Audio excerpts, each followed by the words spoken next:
好，來繼續來看這件公車頂搶位的衝突。一個70歲先生為着要搶位，甲40歲小姐人扭出着座位，害人受傷。公車司機是報警處理。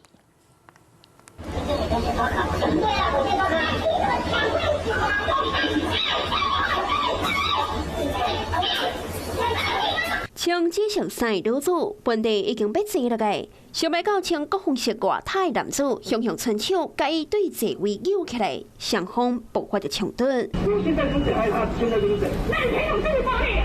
這個暴力啊！你先跑開！先生，你也讓人家嘛，你這樣子。司機講清做無成，雙方又怨氣吵吵，男子甚至個要搶女子的手機啊，一聲換一個更較嗨。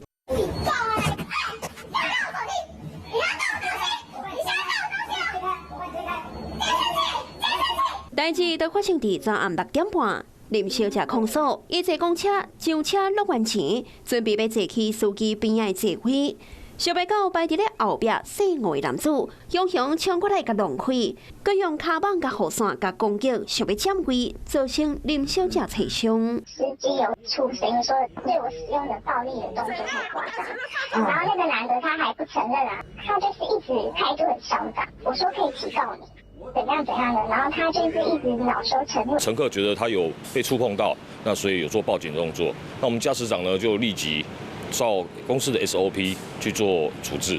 那先把門關起來，讓當下的乘客滯留在那邊，稍等一下，等警方來做處置。尾手林小姐先去驗傷，再去去派出所報案要甲告。男子因為一時情緒失控，那牽着行程，佮卡着官司，實在是真袂好。